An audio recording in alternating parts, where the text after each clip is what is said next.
Okay, so we all know about left-handed people and right-handed people, but did you know that dogs can actually have paw preferences too? It's fascinating, isn't it? So that's what today's deep dive is all about. We are going to uncover the surprising world of dog paw preferences, and we're going to get into some scientific research and really try to figure out what's going on here. Yeah. So you might be surprised by just how much these paw preferences actually reveal about our furry friends. Absolutely. It's a window into how their brains work. Oh, wow. Yeah. So just like us humans, dogs can be left-pawed, right-pawed, or they can even be ambidextrous. Really? Yeah, ambidextrous meaning they use both paws equally well. Huh. So they're not just It's not a simple... right or left. Right. It's not just a simple binary. Wow. Okay, so that's really interesting. I mean, I've always kind of just assumed that dogs were mostly right-pawed. Yeah, that's a common misconception, actually. Is it? Yeah. A lot of people think that, but the research actually shows that it's a lot more balanced than we might think. Oh, really? So are you saying like a 50-50 split? Or Well, it depends on the study, but some studies have shown close to a 50-50 split between left and right-pawed dogs. Wow. And other studies have shown that, a slightly higher percentage of dogs are right-pawed, maybe around like 57% or so. Okay. But then you've got another, almost 20% that are left-pawed, and then another 25% that are ambidextrous. Wow. Okay, so my mind is officially blown. Yeah. I did not know that. Yeah. All this time I've been living in the dark. So we've busted that myth that most dogs are right-pawed. Yeah, exactly. So what influences their paw preference? Like, why is one dog a lefty and another a righty?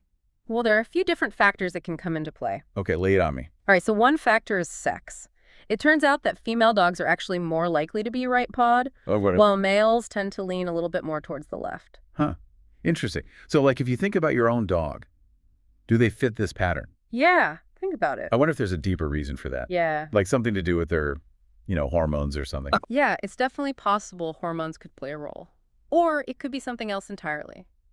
We're still learning a lot about this. Right. That's the beauty of science. Always more to learn. Absolutely.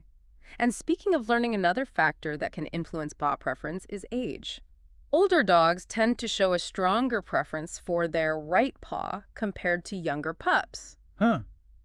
That's interesting. Why do you think that is? Well, it could be due to changes in their brain activity as they age. Or maybe older dogs just get a little set in their ways and they tend to stick with what's familiar. Yeah, like they've got their routine down pats. No pun intended. Exactly. So maybe it's a combination of nature and nurture then. It could be. But here's where it gets even more interesting. There's actually a correlation between a dog's paw preference and their owner's handedness. Wait, what? You're telling me that lefties are more likely to have lefty dogs? That's exactly what the research suggests. No way. That's incredible. Yeah, and righties tend to have righty dogs. So does that mean that we are somehow subconsciously influencing our dog's paw preference? Well, it's hard to say for sure, but it's definitely a possibility. Like maybe we tend to offer them treats or toys with our dominant hand. Right, or maybe we give them subtle cues without even realizing it. Wow, so maybe it's like a little bit of mirroring going on? It's fascinating to think about, isn't it? It really is. So if we wanted to figure out our own dog's paw preference, how would we do that? Well, there are a few different tests you can try at home. Okay, like what? Well, one classic one is the Kong test. The Kong test. You know those Kong toys? You fill them up with treats? Yeah, my dog loves those things. So you just observe which paw your dog uses to hold the Kong while they're trying to get those treats out. Oh, that's a good idea. Okay, so what else? Another one is called the first stepping test. Okay, so first stepping, like when they're going up the stairs or? No, just watch closely the next time you go for a walk with your dog and see which paw they lead with when you start walking. Oh, I see. So like which paw takes the first step? Okay, I'll have to try that one. So we've got the Kong test. We've got the first stepping test. What else? Well, there's the classic paw shake test. Oh, yeah. You mean like when you hold your hand out and they give you their paw? Exactly. But this time, instead of just enjoying the cuteness, pay close attention to which paw your dog offers you. Oh, okay. Yeah. So you're saying we need to be paying closer attention to all these little things that our dogs do every day. Exactly. They're giving us clues all the time. Huh. I like it. So we're like paw preference detectives. I love that paw preference detectives. That's perfect. So what if our dog uses different paws for different things? Like what if they use their right paw for the Kong, but their left paw for the paw shake? That's a good question. And that's why it's important to do these tests multiple times. and observe your dog in different situations. You might find that they have a clear preference, or they might be more ambidextrous. Okay, so we need to be taking notes. Yeah, exactly. Become a student of your dog. So why is all this paw preference stuff so important? Like, why should we even care? Well, for one thing, it helps us understand more about the brains and behavior of our canine companions. Okay, so it's like a window into their minds. Exactly. And who wouldn't want to understand their dog a little bit better? Right. I mean, I know I would. And there's also the potential for this research to tell us even more about their personalities and their emotional tendencies. Oh, really?